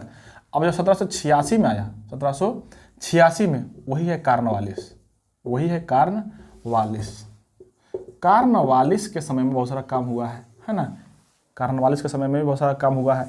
और रखना इसमें अधिकतर जो मैक्सिमम काम हुआ है 1793 में हुआ है, 1793 में है ना। जैसे कार्नवालिस कोड लागू हुआ था 1793 में, कार्नवालिस कोड लागू हुआ है इसी के समय में है ना। और कार्नवालिस के समय में ऐसा कहा जाता है, बहुत जो एक फेमस है कि ये अस्थाई बंदोबस्त शुरू किया था। क्या शुरू किया था, अस्थाई बंदोबस्त, सबसे फेमस है ना, अस्थाई बंदोबस्त है ना। और इसी के तहत जो है बहुत सारा, इसमें क्या था कि 90% कंपनी लेगा और 10% वहाँ के ज़मींदार लेगा। इसमें क्या किया गया था ना, 20 वर्ष के लिए किसी क्षेत्र में टैक्स को फिक्स कर दिया गया था हाँ, वहाँ के जमींदार को बोल दिया, वहाँ के एक आधे जमींदार को फिक्स कर दिया और बोल दिया कि तुम कितना भी टैक्स लो उसका 90% हमको देना, 10% तुम रख लेना। इसी को बोला गया था अस्थाई बंदोबस्त। ठीक है, तो अस्थाई बंदोबस्त कौन लाया था? परिवार कार्नवालिस, है ना। कार्नवालिस को बोला जाता है भारत में जाता है पुलिस शासन का जनक बोला जाता है, पुलिस शासन का जनक, है ना, या अस्थाई बंदोबस्त का जनक भी इसको बोला जाता है, चूंकि यही लाया है अस्थाई बंदोबस्त का जनक का लॉर्ड कार्नवालिस। और एक ऑप्शन और जो है, जो ऑप्शन नंबर ए में है, जॉर्ज वार्लो। वार्लो में एक घटना हुआ है, यह था 1806 से 8, सॉरी 1805 से 8, 1805 से 8 और 1806 ईस्वी में एक घटना हुआ वेल्लोर विद्रोह। वेल्लोर विद्रोह, तो यह रखना है कि वार्लो के कार्यकाल में क्या हुआ घटना? वेल्लोर विद्रोह किसके कार्यकाल में हुआ था? इसके कार्यकाल में 1806 ईस्वी में हुआ था। इसके काल का महत्वपूर्ण घटना ये है। ठीक है, नेक्स्ट क्वेश्चन है क्वेश्चन नंबर 10 में कि भारतीय संविधान का निम्नलिखित में से कौन सा अनुच्छेद राष्ट्रपति पर महाभियोग हेतु प्रक्रिया का प्रावधान करता है? तो देखिए, भारतीय संविधान में और लगभग राष्ट्रपति से जितने भी महत्वपूर्ण अनुच्छेद है, हम सब के बारे में बताते हैं, टोटल के बारे में, है ना। देखिए, आइए शुरू करते हैं। अनुच्छेद 52 में है कि भारत में एक राष्ट्रपति होगा। अनुच्छेद 52 में क्या है? भारत में एक राष्ट्रपति होगा। अनुच्छेद 53 में है कि संघ की कार्यपालिका शक्ति का जो प्रमुख होगा वो राष्ट्रपति होगा। अनुच्छेद 53 हो गया। अनुच्छेद 53 में संघ की कार्यपालिका शक्ति है। अनुच्छेद 54 में राष्ट्रपति का निर्वाचन है। अनुच्छेद 55 में निर्वाचन की रीति है। अनुच्छेद 56 में इसका कार्यकाल है, राष्ट्रपति का कार्यकाल 5 वर्ष रहेगा, है ना। अनुच्छेद 57 में पुनः निर्वाचन है कि राष्ट्रपति जो एक बार बन गया फिर से निर्वाचित हो सकता है। अनुच्छेद 57 में राष्ट्रपति का पुनर्निर्वाचन। 58 में अहर्ता है ना। और 59 में शर्त है कि राष्ट्रपति चुनाव जाने के लिए क्या क्या शर्त होना चाहिए, तो अनुच्छेद 59 में। और अनुच्छेद 60 में क्या है? अनुच्छेद 60 में राष्ट्रपति का शपथ है, शपथ और प्रतिज्ञा जो लेता है ना जीतने के बाद, वो शपथ है। और 61 में महाभियोग है, राष्ट्रपति पर महाभियोग कर लगेगा कितना में? अनुच्छेद 61 में। आपसे सवाल यही पूछा है कि महाभियोग का प्रावधान किस में है, तो अनुच्छेद हो जाएगा कितना? 61, आर्टिकल 61। इसका ऑप्शन कहाँ है? अनुच्छेद ऑप्शन सी में। ठीक है। अनुच्छेद 73 में है कि राष्ट्रपति को अनुच्छेद 73 में है कि संघ के जो अथी होगा, है ना, संघ की कार्यकारिणी शक्ति जो होगी उसका विस्तार किया गया, मतलब कि किसके किसके पास कौन सा अधिकार होगा, कौन सा कार्य करेगा, है ना। तो कार्यकारिणी शक्ति का विस्तार किया गया अनुच्छेद 73 में। ठीक है। और अनुच्छेद 78 में है कि प्रधानमंत्री जितना भी काम करेगा सबका ब्यौरा, मतलब कि जानकारी राष्ट्रपति को देगा। 78 में ये है। और 88 जो आर्टिकल है, 88 में है कि जितना भी मंत्री है और इसके अलावे मंत्री के अलावे बच गया कौन? न्यायाधीश, है ना, जिसको बोलते हाथ का अधिवक्ता, है ना, वो दोनों का अधिकार का वर्णन है अनुच्छेद 78 में। अनुच्छेद 78 में इसका वर्णन है। ठीक है, तो यहाँ से आपको ये सारी बातें याद रखनी है। नेक्स्ट में आइए क्वेश्चन नंबर 11। क्वेश्चन नंबर 11 में है कि पंचायती राज से संबंधित निम्नलिखित कथनों में से कौन सा कथन सही नहीं है? तो सही नहीं है ना, उसमें से ऑप्शन 1 में है कि पंचायत व्यवस्था भारतीय ग्रामीण जीवन का युगों से एक अभिन्न अंग रहा है। सही बात है, बहुत पहले से इतिहास में भी पंचायती राज रहा था और अभी भी है। अगर पूछे कि पंचायती राज कैसा था तो त्रिस्तरीय है अभी, है ना। अभी कैसा है? त्रिस्तरीय है। एक हो गया डिस्ट्रिक्ट लेवल, एक हो गया जिला, एक हो गया ब्लॉक और एक हो गया ग्राम पंचायत जिसको बोलते हैं। ठीक है, जो ऑप्शन नंबर सी में दिया हुआ त्रिस्तरीय है, सही बात है। ठीक है, वो सही है। इसमें चुनना आपको गलत चुनना है। अनुच्छेद 20 जो है ना वो गलत है। इसमें दे रहा है कि 73वां संविधान संशोधन अधिनियम 15 अगस्त 93 से प्रभावी हुआ। गलत बात है, ये 92 में ही प्रभावी हो गया था, 1992 में ही। 93 गलत है ये। ठीक है, बाकी सब सही है। क्वेश्चन नंबर 12 में है कि बिहार के गांवों तक वैज्ञानिक खेती को प्रभावी एवं गहरी पहुंच के लिए कौन सा योजना प्रारंभ किया गया था? तो इसका आंसर हो जाएगा मेरा गांव मेरा गौरव। मेरा गांव मेरा गौरव जो है, इसके तहत जो है वैज्ञानिक गांव जाके वहाँ की मिट्टी को लेकर के, जलवायु को लेकर के परीक्षण करेगा, जांच करेगा, ये संबंधित किया गया है ना। तो ये हो जाएगा मेरा गाँव मेरा गौरव। और प्रधानमंत्री कृषि सिंचाई योजना जो है ये है कि हर एक खेत तक हमको जल पहुँचाना है, सिंचाई करवाना है, ये इसका बात किया गया है। नमी रोशनी जो है ये बहु अल्पसंख्यक महिलाओं के लिए है, अल्पसंख्यक महिलाओं के लिए ये योजना चलाया गया है। और नई मंजिल जो है ना, इसमें बेरोजगार और अल्पसंख्यक युवा को जो है जो उसके लिए कुछ प्रोत्साहन राशि दिया जाता है नई मंजिल में। ठीक है, क्वेश्चन नंबर 13 में है, भारत दुनिया के कुल भौगोलिक क्षेत्र का कितना प्रतिशत भाग है ना। तो इसका जो है कुल मिला के 2.4% क्षेत्रफल भारत के पास, कुल विश्व का 2.4% क्षेत्रफल है ना। अगर वो जनसंख्या कितना है तो जनसंख्या 17% है, 17.5 या कहीं कहीं में 17.7 भी रहता है हाँ, तो उतना 17.5 के आसपास परसेंट जनसंख्या के हिसाब से है ना। और अभी तो हमें पता है आप लोग टॉप कर गए हैं, 1.41 या 1.42 के आसपास जनसंख्या हो गया है, जो चीन से भी अधिक हो गया है ना। तो आपका रखना है। अच्छा, क्षेत्रफल के दृष्टि से हम लोग 7वें स्थान पर है, भारत जो है क्षेत्रफल की दृष्टि से 7वें स्थान पर है। तो पहले कौन कौन है 6 गो, उसको आपका रखना है। ये भी सवाल पूछ देता है, कभी कभी अरेंज करने देगा, सजाने दे देगा, कभी कभी ऐसे पूछ देगा दूसरे स्थान पर कौन है, तीसरे स्थान पर कौन है। तो आपको आज सभी याद रखना है अच्छे से है ना। इसका ट्रिक है इस तरह से, रुक अम्मी, इसको क्या बोलना है, ऐसे बोलना है, रुक अम्मी चीन ब्रा आस्ते भावे। कौन कौन, रुक अम्मी चीन ब्रा आस्ते भावे, मतलब कि रूस, कनाडा, अमेरिका, चीन, ब्राज़ील, ऑस्ट्रेलिया, भारत। 7वें नंबर पर देखो तो 1 2 3 4 5 6 7 7वें नंबर पर भारत, क्षेत्रफल की दृष्टि 7वें नंबर पर कौन हो जाएगा, भारत। भारत से पहले जितना भी है सबको आपको याद रखना है अच्छे से। कौन कौन बोले, रूस, कनाडा, अमेरिका, चीन, ब्राज़ील, ऑस्ट्रेलिया है ना, ये सारे हैं आपके भारत से पहले। नेक्स्ट क्वेश्चन है कि हु लाइव्स पुस्तक के लेखक कौन है। तो हु लाइव्स जो है ना, इसका राइटर है विक्रम सेठ, इसका कौन है, विक्रम सेठ। विक्रम सेठ का कुछ बुक हम बोल देते हैं, आपका देखना है। विक्रम सेठ का एक और बहुत जो फेमस बुक है वो है a suitable boy. A suitable boy भी इसी के बुक का नाम है, ए सूटेबल बॉय इसी के बुक का नाम है। इसके अलावा एक और बुक है गोल्डन गेट, गोल्डन गेट भी इसी के बुक का नाम है। इसके अलावा frog and the Nightingale, frog and the Nightingale भी इसी के बुक का नाम है, फ्रॉग एंड द नाइटिंगेल किसका हो जाएगा, विक्रम सेठ का। ठीक है, इसके अलावा जो ऑप्शन नंबर 1 में है B.S. नायपॉल, तो B.S. नायपॉल का बहुत फेमस बुक लाए हैं हम आपके छाट के लिए, आपके लिए छाट के देखिए सुनिएगा। B.S. नायपॉल का पहला जो बुक है ये है ए हाउस फॉर मिस्टर विश्वास, ए हाउस फॉर मिस्टर विश्वास, ये है बुक इसका B.S. नायपॉल का, a house for mister Vishwas. इसके अलावा a bend in the river, a bend in the river भी इसी का बुक का नाम है, a bend in the river. एक और बुक है in a free state, in a free state, बहुत बढ़िया बुक है, बहुत पूछा हुआ सवाल है इन ए फ्री स्टेट। ठीक है, इसको आपको अच्छा सा रखना है। इसके बाद है enigma of arrival, enigma of arrival जो है इसी का बुक का नाम है B.S. नायपॉल का। उसके अलावा एक और है एरा ऑफ डार्कनेस, बाप रे ये तो बहुत सारा सवाल पूछा हुआ, एरा ऑफ डार्कनेस बहुत बार पूछा हुआ सवाल है, एरा ऑफ डार्कनेस किसका, B.S. नायपॉल का। इसके अलावा एक और है मिलियन म्यूटिनीज, मिलियन म्यूटिनीज भी इसी का बुक का नाम है। और एक और है कि वुंडेड सिविलाइजेशन, वुंडेड सिविलाइजेशन भी इसी के बुक का नाम है। तो आपको सारे याद रखना है B.S. नायपॉल का, बहुत फेमस, बहुत सारे इसके बुक है, लेकिन बहुत जो फेमस था वही हम छाट के आपको बता रहे हैं। नेक्स्ट है अरविंद अडिगा, अरविंद अडिगा का भी बहुत सारा बुक है, लेकिन कुछ बोल देते हैं हम। द व्हाइट टाइगर, जिसमें को बहुत प्रसिद्धि मिला है व्हाइट टाइगर के बारे में है ना। एक और है सिलेक्शन डे, और कौन कौन है, कम से कम 2 रखना है, 2 का रखना ही है, द व्हाइट टाइगर और सिलेक्शन डे अरविंद अडिगा का। एक और है last man in the tower, last man in the tower, ये भी इसी का बुक का नाम है। और एक और बहुत फेमस राइटर है सलमान रुश्दी। देखिए 5-6 गो राइटर, 10 गो है ना राइटर, 10 के आसपास, बहुत फेमस है, उसका सब कम से कम 5-6 बुक याद रखिएगा, बहुत मतलब काम कर जाएगा, आप ऑप्शन से छांट सकते हैं ऐसे करके।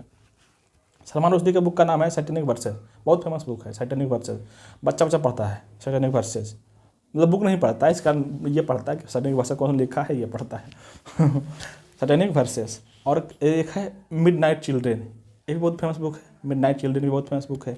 इसके अलावा विक्ट्री सिटी, विक्ट्री सिटी भी बहुत फेमस बुक है इसका, विक्ट्री सिटी भी बहुत फेमस बुक है।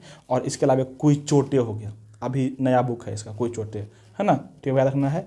और इसके अलावा गोल्डन हाउस, गोल्डन हाउस भी इसी का बुक का नाम है। तो ये सारे बुक आपको अच्छे से याद रखना है, चाहे तो लिख लीजिए, लिख लो रे भाई, है ना। चलो यहाँ तक हो गया। उसके बाद एक और है क्वेश्चन नंबर 15 में, कि अफ्रीकी देश जाम्बिया की राजधानी कहाँ है। जाम्बिया, देखो अफ्रीका देश जो है ना, उसका जो देश है सब थोड़ा सा टेढ़ा टेढ़ा नाम है। युगांडा, युगांडा, रवांडा, गलुगांडा, पुगांडा, कैसे जैसे जैसा नाम है। थोड़ा सा आपको आप अच्छा पूछता भी यहीं से, जहाँ पे आपको आदमी रहता है वहीं से पूछता सवाल। तो थोड़ा सा यहाँ पे ध्यान देना है, अच्छे से याद कर लीजिए।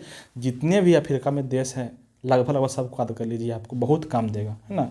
एक नंबर छूटेगा तो बहुत वहाँ पे घटा कर जाएगा एग्जाम में। यहाँ पे पहला ऑप्शन है अफ्रीका। अफ्रीका के जाम्बिया की तो राजधानी हो जाएगा लुसाका। जाम्बिया राजधानी कहाँ पे है? लुसाका। ऑप्शन नंबर डी में है बमाको। बमाको माली की राजधानी है। माली की राजधानी कहाँ पे? बमाको। एक और है हरारे। हरारे जो है जिम्बाब्वे की राजधानी है। हरारे का नाम, हरारे किसका? जिम्बाब्वे का। और एक है डकार। डकार जो है सेनेगल। सेनेगल देश की राजधानी कहाँ पे है? डकार। कुछ और हम बोल देते हैं जो आप बहुत याद रखना अच्छे से। एक है कांगो। कांगो जो है, कांगो का जन्म है किंशासा। कांगो के कहाँ पे? किंशासा। उसके बाद युगांडा। युगांडा के कंपाला। युगांडा के कहाँ पे? कंपाला। उसके बाद युगांडा का कंपाला हो गया। फिर है रवांडा। रवांडा के है किगाली। युगांडा के कंपाला और रवांडा के किगाली, ठीक है। अंगोला, अंगोला के लुआंडा है। अंगोला के लुआंडा। एक और है सेशेल्स, बहुत बार पूछा हुआ सवाल है ये। सेशेल्स कहाँ पे? सेशेल्स का राजधानी कहाँ पे? विक्टोरिया। और एक है नाइजीरिया। नाइजीरिया का अबूजा है, अबूजा। और एक है नाइजर। नाइजर का नियामी है, नियामी, है ना। तो ऐसे कुछ कुछ जो है आपको राजधानी, देश राजधानी का नाम आपको अच्छे से याद रखना है, ठीक है। और अब आइए चलते हैं साइंस सेक्शन में। साइंस सेक्शन जो है बढ़िया बढ़िया क्वेश्चन इसमें दिया हुआ है। चलिए देखते हैं साइंस को। अच्छा समझना है आपको साइंस को, ठीक है। देखिए क्वेश्चन, अच्छा देखिए, मैथ और रीजनिंग हम छोड़ दिए हैं। मैथ रीजनिंग आप खुद से बनाइएगा, प्रैक्टिस कीजिएगा, ज़्यादा हार्ड इसमें आता नहीं है ना। इसमें सिर्फ प्रैक्टिस की बात है, तो आप प्रैक्टिस कीजिएगा, ठीक है, आपको हो जाएगा। हम सिर्फ जीके करवा देंगे, जीके जितना भी हो सकेगा डीप से डीप जीके आप कर देखिए, मजा लीजिए। क्वेश्चन नंबर 41 में है, एक फिजिक्स का क्वेश्चन है। 41 में क्वेश्चन दिया हुआ है ना कि एक कांच के गिलास में गर्म पानी लेकर रेफ्रिजरेटर में रखा, है ना, और रेफ्रिजरेटर का ताप दे दिया हुआ 0 डिग्री सेल्सियस। यदि गिलास के पानी का ताप मापते हैं तो निम्न में से कौन सा ग्राफ समय के साथ परिवर्तन का सही दर्शाता है। देखिए एक ग्राफ दिया हुआ है, जो वो दिया हुआ है ये ऐसे, ये ग्राफ है, और यहाँ से टेम्परेचर गिरा है, और यहाँ पे टेम्परेचर दिया हुआ 0 डिग्री सेल्सियस, और यहाँ पे कुछ दूर तक आया है, फिर ऐसे गिर गया है, ठीक है। दूसरा जो ग्राफ है वो ऐसे, ये ग्राफ है, और यहाँ पर टेम्परेचर 0 डिग्री दिया हुआ है, ये 0 डिग्री है, और पूरा ऐसे गिर गया है, ठीक है। नहीं, यहाँ तक नहीं गिरा, 0 डिग्री तक ही है, यहाँ तक ही है। तीसरा जो ग्राफ है वो पूरे गिर गया है, यहाँ पे 0 डिग्री है, यहाँ पे पूरा गिर गया है। और चौथा ऑप्शन जो है, ये ग्राफ है और इधर जो है यहाँ पे 0 डिग्री है, और 0 डिग्री तक आया और फिर ऊपर चढ़ गया। इसका इसको मैंने समझो, देखो क्या है, यहाँ पे टेम्परेचर दिया हुआ आपको 0 डिग्री सेल्सियस, 0 डिग्री सेल्सियस, और नीचे में दिया हुआ समय, टाइम, कि कितना टाइम में ये कहाँ पे जाके गिरेगा, कहाँ पे जाके रुकेगा, ठीक है। 0 डिग्री सेल्सियस ये दिया हुआ है। यहाँ पे टेम्परेचर दिखा रहा है, ये लाइन जो दिखा रहा है आपको 0 डिग्री सेल्सियस दिखा रहा है ना। बोल रहा है कि गर्म पानी, तो गर्म पानी 0 डिग्री तो उसका ताप नहीं होगा, उसका ताप तो अधिक ही होगा, है ना। आपको पानी पे उबलता कितना 100 डिग्री पे आसपास, तो उबला हुआ नहीं, तो गर्म पानी मतलब कि उसके आसपास, मतलब 70-80 के आसपास होगा उसका टेम्परेचर, है ना। और यहाँ पे रेफ्रिजरेटर का कितना है? 0 डिग्री है, तो यहाँ से घटेगा ना, है ना। मान लो कि 70 डिग्री पानी गर्म है, 70 डिग्री सेल्सियस, तो घटेगा, तो घट के आएगा कहाँ पे? 0 पे। अब यहाँ पे बोल रहा है कि 0 पे आया, और देखो 0 पे 70 से घट के 0 पे आया, और कुछ देर तक 0 पर ही रहा, कुछ देर तक 0 पर रहा, और फिर और घट गया, मतलब 0 से भी और घट जाएगा, है ना। तो जब रेफ्रिजरेटर का टेम्परेचर 0 डिग्री तक फिक्स किया है तो घटेगा कैसे? नहीं, घट नहीं सकता। रेफ्रिजरेटर का जितना फिक्स किया हुआ रहेगा ना टेम्परेचर, उतना ही रहेगा वो, तो 0 डिग्री से घटेगा नहीं, मतलब ये गलत। दूसरा देखिए, 0 डिग्री टेम्परेचर यहाँ पे है, मान लेते कितना 70 था, पानी गर्म पानी जो हम लिए थे गिलास में, उसका टेम्परेचर कितना 70 है, मान लिए हैं हम, ये है ना। 50 भी मान सकते हैं, 60 भी मान सकते हैं, कोई दिक्कत नहीं है ना। तो यहाँ से आया, टेम्परेचर गिरा, टेम्परेचर क्या हुआ? कम हुआ, 70 से 60 हुआ, 50 हुआ, 40 हुआ, ऐसे करके गिरा, और लास्ट में कहाँ पे आया? 0 डिग्री पर, और 0 डिग्री पर आके रुक गया। ये देखो सही है, कैसे कि 0 डिग्री पे आके रुक गया है, ये आगे नहीं बढ़ा, नहीं तो नीचे गया है, घट नहीं सकता टेम्परेचर, ठीक है। तीसरा कैसे गलत है? देखिए, ये 0 डिग्री पर आया लेकिन आगे बढ़ते चल गया, मतलब कि जो डिग्री से कम हो चल गया, कम नहीं होगा वो, है ना। जितना टेम्परेचर फिक्स किया हुआ रेफ्रिजरेटर का उतना ही रहेगा। और चौथा ऑप्शन जो है ये देखो, पहले तो घटा है, जो डिग्री से आया है लेकिन फिर से बढ़ गया है। बढ़ेगा कैसे रे? जब टेम्परेचर फिक्स किया हुआ रेफ्रिजरेटर का तो बढ़ेगा कैसे टेम्परेचर? बढ़ेगा नहीं ना, बढ़ा दिया है वो गलत है। तो इसमें सही ऑप्शन साटना था, जो आपका सही आंसर कर जाएगा ऑप्शन नंबर बी सही है। ठीक है, आइए क्वेश्चन नंबर 42 क्वेश्चन नंबर 42 में है कि ऊंचे भवनों के शीर्ष पर लगे खतरे के संकेत लाल वर्ण के होते हैं। इन्हें दूरी से आसानी से देखा जा सकता है, क्योंकि अन्य वर्णों की अपेक्षा लाल वर्ण का प्रकाश कैसा होता है ये आपको चुनना है। तो देखिए, इसमें आंसर हम बोलते हैं सिर्फ कि धुआं जो है, धुआं और कोहरा में न्यूनतम प्रकीर्णन होता है लाल रंग का, है ना। इसलिए कि इसका तरंगदैर्घ्य अधिक होता है, ध्यान रखना। सबसे अधिक तरंगदैर्घ्य किसका? तो लाल का। सबसे कम तो बैगनी का। तो सबसे अधिक स्कैटरिंग कौन होता है? बैगनी होता है। इसलिए बैगनी सबसे ज़्यादा नीचे। कभी देखेंगे बढ़ाए होंगे, बर्न स्पेक्ट्रम बढ़ाए होंगे ना, ऐसे बर्न स्पेक्ट्रम, तो सबसे जो ऊपर में रहता है वो लाल रहता है, और जो सबसे नीचे में रहता है वो रहता है बैगनी। मतलब बैगनी सबसे अधिक मुड़ गया है ना। तब प्रकीर्णन हो गया, मुड़ गया है ना। सब ऐसे बना दिए, ऐसे बनेगा, गया तो सीधे ही, यहाँ से आके मुड़ गया ये। ठीक है, तो बैगनी अधिक स्कैटर होता है, चित्र आता है, प्रकीर्णन होता है ना। यहाँ पे बोले प्रकीर्णन नहीं होना चाहिए, तो किसका नहीं होगा? लाल का। याद रखना, इसका तरंगदैर्घ्य अधिक होता है, इसलिए प्रकीर्णन अधिक नहीं होता है। लाल रंग का तो अधिक दूर तक दिखेगा, है ना, इसलिए लगाया जाता है इसको खतरा के निशान। कोई ऐसा कोई जहाज आया इसे जाकर ठोक दिया, ध्यान देना, आग लग जाएगा, है ना। इसके लिए क्वेश्चन नंबर 43 में है कि निम्नलिखित विकल्पों के उल्लिखित तथ्यों में से कौन सा गुरुत्वाकर्षण के सार्वभौमिक नियम द्वारा समझाया नहीं गया है। गुरुत्वाकर्षण का नियम क्या कहता है कि किसी वस्तु को क्या करता है? अट्रैक्ट करता है, गुरुत्वाकर्षण के नियम, है ना। यहाँ पे देखो ऑप्शन नंबर 1 में दिया हुआ है, एक ही चौपट कर दिया है। एक ही कह दिया है कि ग्रहों के चारों ओर सूर्य गति, ग्रह के चारों ओर सूर्य नहीं घूमता है, सूर्य के चारों ओर ग्रह घूमता है। गलत है ये, यही अक्षर में गलत है। बाकी तीनों सही है, क्योंकि पृथ्वी के चारों ओर चंद्रमा घूमता है, सही बात है, गुरुत्वाकर्षण के कारण। तीसरा ऑप्शन है चंद्रमा और सूर्य के कारण ज्वार भाटा। तो चंद्रमा और सूर्य के कारण ज्वार भाटा आता है, सही बात है। चंद्रमा है और सूर्य है, इसके कारण ज्वार भाटा बहुत तेजी से आता है। ठीक है, और ऑप्शन नंबर डी में है कि वह बल जो हमें धरती से बांधे रखता है। सही बात है भाई, हम चल रहे हैं, फिर रहे हैं, धरती पे स्टेबल है ना, तो उसका कारण गुरुत्वाकर्षण ही है। ये सही है, मतलब ऑप्शन नंबर 1 गलत है। क्वेश्चन नंबर 44 मतलब 44 में है कि वोल्टता को कौन निरूपित करता है। तो वोल्टता का फॉर्मूला जो होता है ना, वही होता है कार्य बटा विद्युत धारा गुना समय। ऑप्शन नंबर 1, कार्य बटा मतलब किया गया कार्य बटा विद्युत धारा गुना समय, इसका फॉर्मूला होता है। इसको याद रखना है आपको। क्वेश्चन नंबर 45 में है गुणसूत्र, जिसमें गुणसूत्र बिंदु अनुपस्थित होता है, क्या कहलाता है। देखो बायोलॉजी के तो हम टीचर खुदे हैं, अब बायोलॉजी हमसे पूछा है, तो आपको मेरा फर्ज है कि बताना आपको अच्छे से, है ना।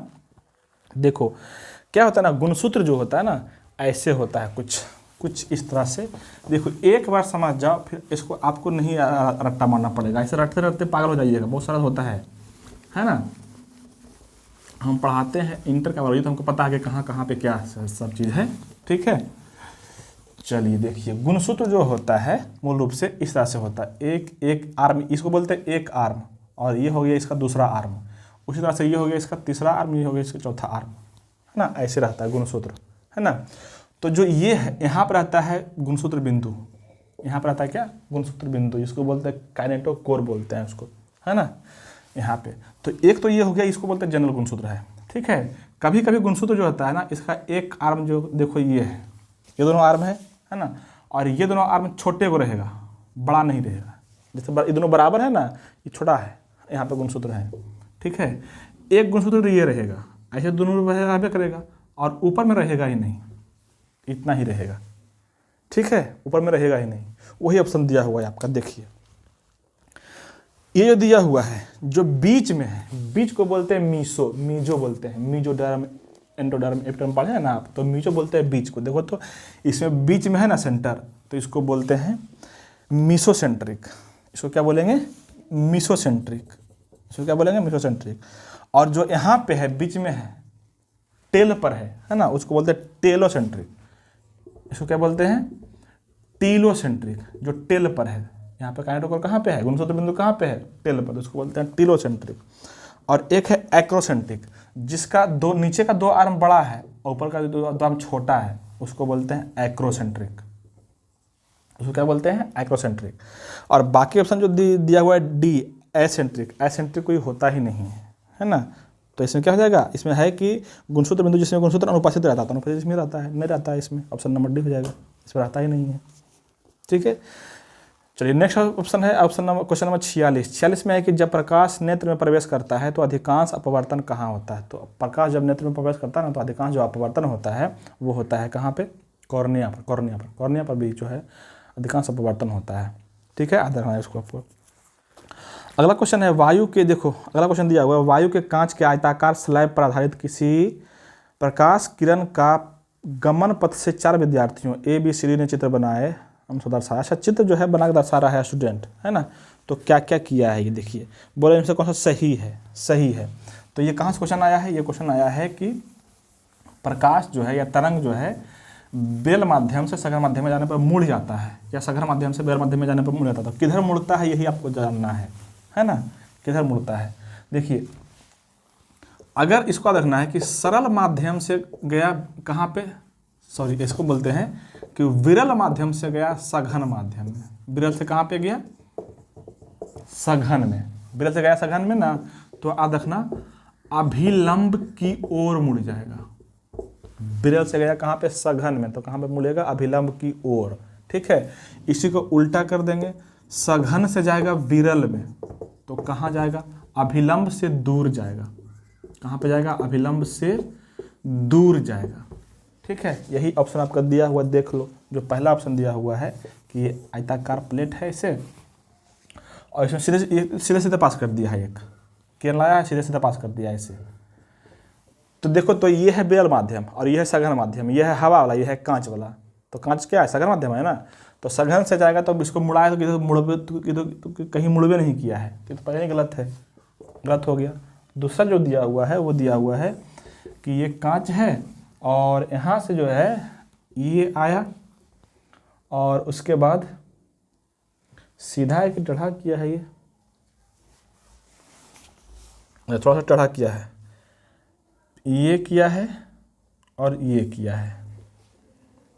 हाँ ये ठीक है। देखिए अब देखो, यहाँ पे हवा है मतलब बेल माध्यम है, यहाँ पे कांच मतलब सघन माध्यम है, अभिलंब कहाँ पे है, ये है अभिलंब। देखिए तो इस लाइन को इस रेखा को जाना चाहिए था इधर, अपने लाइन में ऐसे जाना चाहिए था, लेकिन मुड़ गया है अभिलंब की ओर, मतलब यही सही है। मतलब कि विरल से सघन में गया तो अभिलंब की ओर मुड़ गया। देखो तो अभिलंब की ओर नहीं मुड़ गया, जाना चाहिए था इसको इधर, तो मुड़ गया अभिलंब की ओर, तो ये सही है ना।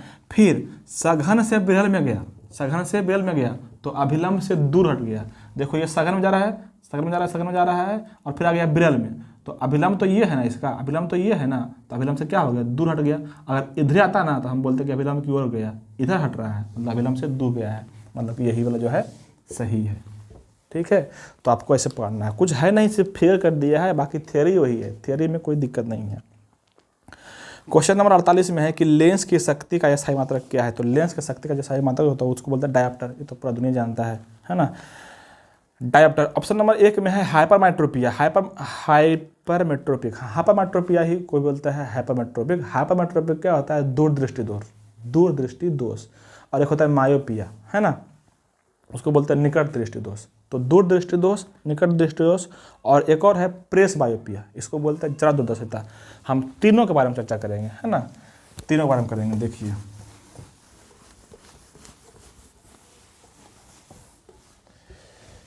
एक है मायोपिया मतलब निकट दृष्टि दोष, एक है हाइपरमेट्रोपिया, एक है हाइपरमेट्रोपिया, इसको बोलते हैं दूरदृष्टि दोष, और एक को बोलते हैं प्रेस बायोपिया, इसको बोलते हैं जरा दूर दृष्टता, जरा दूरदृष्टता। देखो निकट दृष्टि दोष में निकट के वस्तु दिखाई देता है, निकट दिखाई देता है और दूर दिखाई नहीं देगा, पहला याद रखना है आपको, है ना। निकट दृष्टि दोष में निकट की वस्तु दिखाई देगा, दूर की वस्तु दिखाई नहीं देगा। इसका कारण क्या है, देखिए जो लेंस रहता है ना, लेंस ऐसे जो लेंस रहता है वो चपटा हो जाता है, ऐसे चाहते गोल हो जाएगा, ऐसे हो जाएगा, देखो ऐसे ये बड़ा था, ये छोटा हो गया, छोटा होता है ना, तो जो दूर से आ रहा है ना, जो दूर से आ रहा है वो तो बन जाएगा, इधर रेटिना पर बन ही जाता फोकस, रेटिना पर फोकस बन ही जाता है।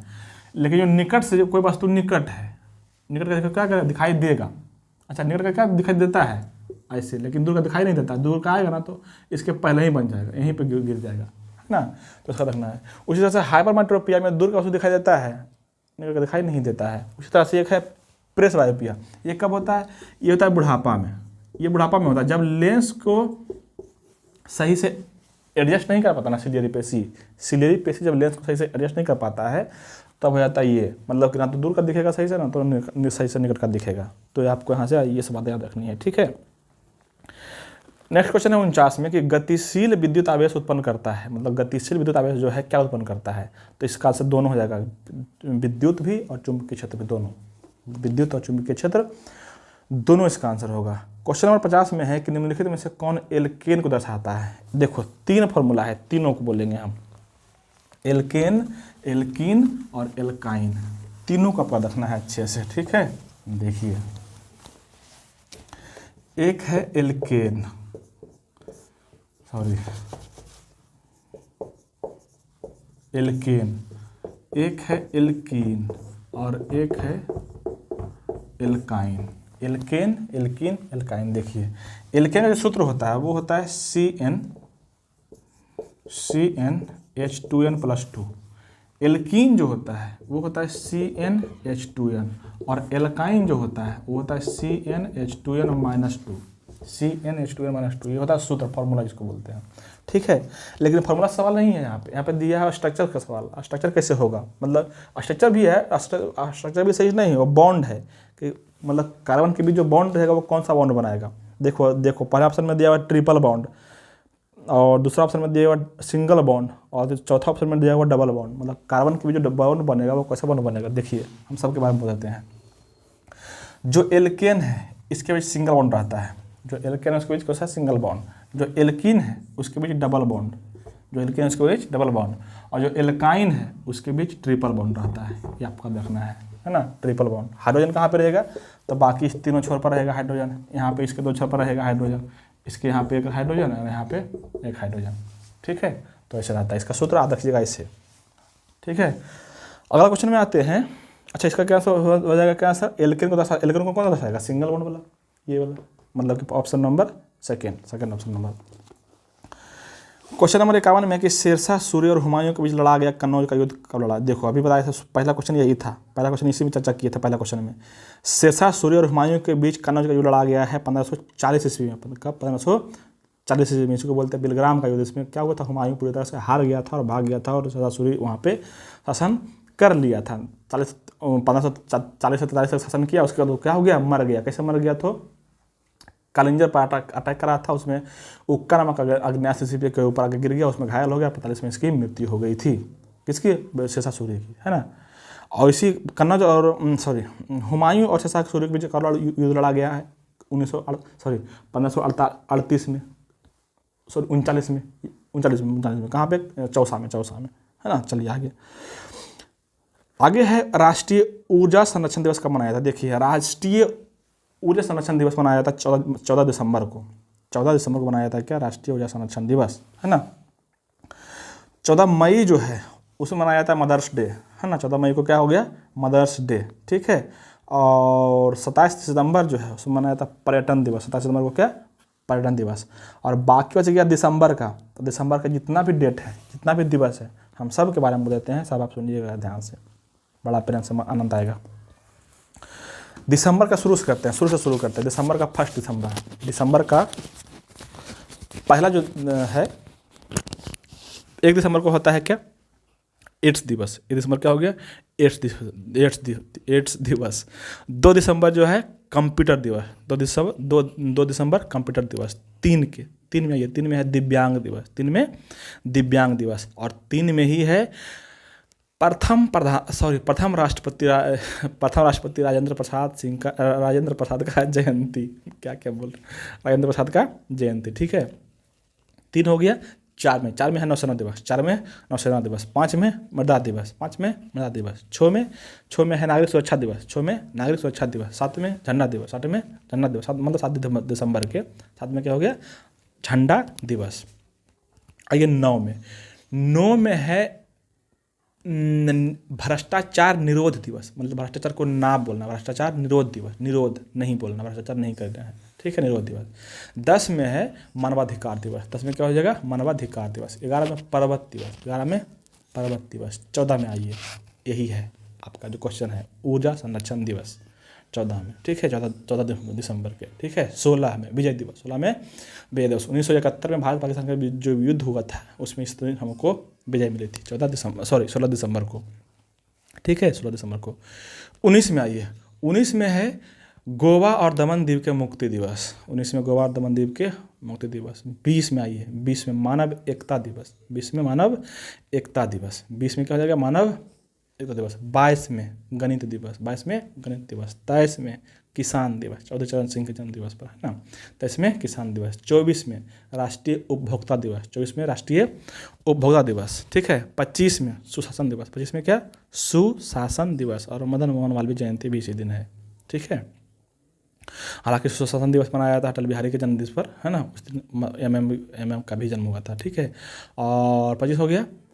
26 में आइए, 26 में वीर बाल दिवस, 26 में क्या है, वीर बाल दिवस। गुरु गोविंद सिंह के बेटा फतेह सिंह और जोरावर सिंह को इसी दिन मार दिया गया था, और उसी के उपलक्ष्य मनाया जाता है वीर बाल दिवस, है ना, याद रखिएगा। और क्या हो गया दिसंबर में, एक और है 28 दिसंबर, कांग्रेस की स्थापना हुआ था, तो याद रखना है ये सब बातें आपको, ठीक है। आइए आगे बढ़ते हैं। क्वेश्चन नंबर नेक्स्ट में है कि दुनिया के एकमात्र प्रसिद्ध समुद्र का नाम बताइए जिसके पास भूमि सीमा नहीं। अच्छा, भूमि सीमा नहीं है, तो भूमि सीमा नहीं है सारगैसो सागर के। सारगैसो सागर अब देखो क्या है, वहाँ पे जो है ना सारगैसम घास रहता है, सारगैसम घास के कारण ही उसका नाम पड़ गया है सारगैसो सागर, है ना। वहाँ पे बहुत सारा मछली रहता है, तो याद रखिएगा, वहाँ पे सागर भूमि नहीं है। नेक्स्ट में क्वेश्चन है कि निम्नलिखित में से किसको सीमांत गांधी कहा जाता है। सीमांत गांधी कहा जाता है खान अब्दुल गफ्फार खान, खान अब्दुल गफ्फार खान को कहा जाता है क्या, सीमांत गांधी, ठीक है। इसी को बोला जाता है अंग्रेजी में फ्रंटियर गांधी, है ना। देखो, जवाहरलाल नेहरू के बारे में हम यहाँ पे नहीं बोलेंगे, इसलिए जवाहरलाल नेहरू के बारे में बोलने लगे तो 1 घंटा कम से कम बोलेंगे, कम से कम 1 घंटा, है ना। उसका एक अलग से वीडियो बनाएंगे तो मज़ा आएगा। बहुत सारा देखो, प्रेसिडेंट रहे हैं, राजा आज़ादी में योगदान दिए हैं, कई सारे आंदोलन में जेल गए हैं, यहाँ वहाँ किए हैं, तो बहुत सारा काम किए, वकील थे, उनका बहुत सारा योगदान है भारत में, तो उसका चर्चा एक शॉर्टकट में नहीं हो सकता है चर्चा के बारे में, है ना। कभी वीडियो बना देंगे उसके बारे में, मजा लीजिएगा वहाँ पे। एक और भगत सिंह, देखिए भगत सिंह के बाद थोड़ा चर्चा कर जाते हैं कि ये जो है सैंडर्स को गोली मार के हत्या किए थे। अदर ना, ये सैंडर्स को किसने गोली मारी थी, तो भगत सिंह। कब, 1928, हाँ ठीक है, 1928 में। और 1929 में पंजाब में नौजवान सभा के स्थापना किए थे, पंजाब में नौजवान सभा की स्थापना किए थे भगत सिंह, ठीक है। आपको याद रखना है अच्छे से, नौजवान सभा की स्थापना कौन, भगत सिंह। और एक और रखना चंद्रशेखर आज़ाद, वाह क्या माता, क्या मज़ा है। चंद्रशेखर आज़ाद जो है, इसका सबसे फेमस घटना क्या है, इलाहाबाद के अल्फ्रेड पार्क में जो भिड़ गए थे अकेले पूरा अंग्रेज से, उन्हीं का है ना। इलाहाबाद के अल्फ्रेड पार्क में ये शहीद हो गए थे चंद्रशेखर आज़ाद। इन्होंने एक संस्था की स्थापना किया था, उसका नाम रखिएगा, बहुत बहुत इंपॉर्टेंट है ना, Hindustan socialist Republican association, Hindustan socialist Republican association की स्थापना किए थे 1928 ईस्वी में। याद रखिएगा अच्छे से इसको, ठीक है। आगे बढ़ते हैं। दक्षिण अमेरिका, अच्छा तो इसका आंसर हो गया ना, सीमांत गांधी खान अब्दुल गफ्फार खान हो गया, हाँ ठीक है। दक्षिण अमेरिका के अर्जेंटीना एवं उरुग्वे में विस्तृत घास के मैदान को कहते हैं। दक्षिण अमेरिका में जो होता है ना, अर्जेंटीना या उरुग्वे क्षेत्र, उसको घास के मैदान को बोलते हैं पम्पास, पम्पास क्या बोलते हैं, पम्पास। सवाना बोलते हैं अफ्रीका में, अफ्रीका बोल सकते हैं, दक्षिण अफ्रीका, इसको यहाँ के घास के मैदान को बोलते हैं सवाना, है ना। एक है प्रेयरी जो होता है अमेरिका और कनाडा, है ना। ये देखो दक्षिणी अमेरिका है ना, अगर रहेगा उत्तरी अमेरिका ना तो मार देना, प्रेयरी, है ना। और जो वेल्ड है वो भी किसका है, अफ्रीका, वेल्ड अफ्रीका का, ठीक है। तो ये सब ठीक है। एक और होता है अस्टेपी, होता है अस्टेपी, ये मध्य यूरोप का होता है, एशिया का होता है ना। पार्कलैंड होता है कहाँ पे, ऑस्ट्रेलिया का। पटाना होता है कहाँ पे, पटाना कहाँ पे, श्रीलंका का। हंगरी का क्या होता है, पुस्टाज, है ना। ये सब सारे घास के क्षेत्र का नाम है। एक क्वेश्चन है कि लैटिन अमेरिका के निम्नलिखित में से किस देश में जनसंख्या का घनत्व सबसे कम है, निम्नतम है? तो ये सबसे जो कम है वो है ब्राज़ील का। नेक्स्ट क्वेश्चन है 1857 ईस्वी तक, 1857 तक मतलब कहाँ पे भारत के मुगल सम्राटों का लगभग 200 वर्षों तक निवास स्थान रहा है? तो ये रहा था आगरा के लाल किला। ये कहाँ पर रहा था? आगरा के लाल किला में। क्वेश्चन नंबर 58 है कि जनता द्वारा मुद्रा के रूप में अपने पास रखे गए धन और उसके द्वारा बैंक जमा धन के अनुपात को क्या कहते हैं? देखिए, जितना धन जनता के पास है और जितना धन बैंक में जनता का ही जमा है, उस दोनों के अनुपात को कहते हैं मुद्रा जमा अनुपात। मुद्रा जमा अनुपात क्या बोले? जनता के पास जितना पैसा है और जनता का ही पैसा जितना बैंक में जमा है, उसको बोलते हैं, दोनों के रेशियो को बोलते हैं क्या? मुद्रा जमा अनुपात। दूसरा है आरक्षित जमा अनुपात। आरक्षित जमा अनुपात क्या होता है? ये जो है ना, वाणिज्यिक बैंक आरबीआई को, मतलब किसी भी राज्य, भारत के जैसे केंद्रीय बैंक कौन है? RBI, reserve bank of India, उसको कुछ ना कुछ रकम देता है ना, उसी के अनुपात को बोला जाता है आरक्षित जमा अनुपात। ठीक है। और एक और इसी संबंधित है नकद आरक्षित अनुपात। नकद आरक्षित अनुपात जिसको बोलते हैं कि जो बैंक है वह मिनिमम राशि देता है आरबीआई को, उसको बोलते हैं क्या? नकद आरक्षित अनुपात। और एक है वैधानिक तरलता अनुपात। वैधानिक तरलता अनुपात किसको बोलते हैं? कि बैंक जो है ना, कोई भी हालत हो जाएगा तो अपने पास कुछ ना कुछ पैसा रखेगा, मिनिमम पैसा रखेगा, ताकि उसको इमरजेंसी में, आपातकाल में मतलब हेल्प हो सके। तो वो जो रखता है आपातकाल के लिए, या बोल सकते हैं कि जो बैंक जो धन को मिनिमम बैलेंस रखता है अपने पास, उसको बोलते हैं वैधानिक तरलता अनुपात। नेक्स्ट में इजराइल की मुद्रा। इजराइल की मुद्रा क्या जगह? न्यू शेकेल बोलते हैं। इजराइल की मुद्रा को बोलते हैं क्या? New shekel. क्वेश्चन नंबर 60 में है कि निम्नलिखित में से कपास के संबंध में कौन सा कथन सही नहीं है? तो कपास के संबंध में जो है ना, कपास में जो है क्वेश्चन दे दिया है, कैसे कैसे उल्टा पुल्टा दे दिया है। भारत में छोटे रेशा वाले कपास का उत्पादन सर्वाधिक उत्पादन होता है। नहीं, लंबे रेशा वाले का होता है, लंबे रेशा वाले का होता है, ये गलत है। ठीक है। अच्छा, भारत में गुजरात राज्य का प्रमुख कपास उत्पादक राज्यों में से एक है। हाँ, सही बात है, गुजरात में अधिक होता है। गुजरात जो है सर्वाधिक उत्पादक में से अधिक है, लेकिन सबसे अधिक बोलेगा ना तो गुजरात नहीं करना, महाराष्ट्र करना। सबसे अधिक कहाँ पर हो जाएगा? महाराष्ट्र में, है ना, उत्पादक के हिसाब से भी और क्षेत्रफल के भी हिसाब से ही गुजरात में। अच्छा, कपास के बारे में एक और ये है, कुछ बात कर लेते हैं। जैसे इसमें लिखा हुआ है, कपास के लिए वर्षा कितना चाहिए? तो 50 से 100 सेंटीमीटर, 50 से 100 सेंटीमीटर उसको वर्षा चाहिए, है ना। कहीं कहीं पे थोड़ा सा अगर ऊपर नीचे भी रहेगा तो कोई दिक्कत नहीं, जैसे कहीं पे 40 से 80, वो भी सही है ना। टेम्परेचर कितना इसको चाहिए? तो टेम्परेचर चाहिए 21 डिग्री सेल्सियस से 30 डिग्री सेल्सियस के आसपास इसको टेम्परेचर चाहिए। और इसका जो मौसम चाहिए कैसे चाहिए? उपोष्ण में भी होता है और उष्ण में भी होता है। उपोष्ण कटिबंधीय क्षेत्र में भी होगा और उष्ण कटिबंधीय क्षेत्र में, दोनों में हो सकता है, तो याद रखिएगा, है ना। इसके अलावा मिट्टी कौन सी चाहिए इसमें? तो मिट्टी चाहिए इसको काली मिट्टी। इसीलिए काली मिट्टी में होता है ना कपास, इसलिए काली मिट्टी को कपासी मिट्टी भी कहा जाता है। ठीक है, पता रखना है, यहाँ से पता रखना है कि काली मिट्टी को ही कपासी मिट्टी भी कहा जाता है। ठीक है। एक क्वेश्चन है, भारतीय भूवैज्ञानिक सर्वेक्षण का मुख्यालय कहाँ है? तो भारतीय भूवैज्ञानिक सर्वेक्षण का मुख्यालय जो है वो है कोलकाता में। ठीक है। नेक्स्ट क्वेश्चन है क्वेश्चन नंबर 62, निम्नलिखित में से कौन सी नृत्य शैली राजस्थान से संबंधित नहीं है? तो राजस्थान में लावनी नहीं होता, लावनी होता है महाराष्ट्र में। बाकी है गणगौर, घूमर और कालबेलिया, ये तीनों होता है कहाँ पे? राजस्थान में। ठीक है। और अगला क्वेश्चन है 63 में कि देवगढ़ का दशावतार मंदिर किस राज्य में है? तो देवगढ़ का दशावतार मंदिर जो है ना, वो है उत्तर प्रदेश में, यूपी में, है ना। झांसी के आसपास ललितपुर एक जगह पड़ता है, वहीं पे पड़ता है ये, उत्तर प्रदेश में, देवगढ़, है ना। ये कब बना है? अच्छा, ये मंदिर किस काल का है? ये गुप्त काल का है, गुप्त काल में बना हुआ मंदिर है। ठीक है। अब अगला क्वेश्चन करेंगे, 63 तक हो गया है। अब अगला क्वेश्चन करेंगे अगले पार्ट में, तो वीडियो बहुत लंबा हो जाएगा, आप बोर हो जाएंगे फिर। ठीक है, थैंक यू।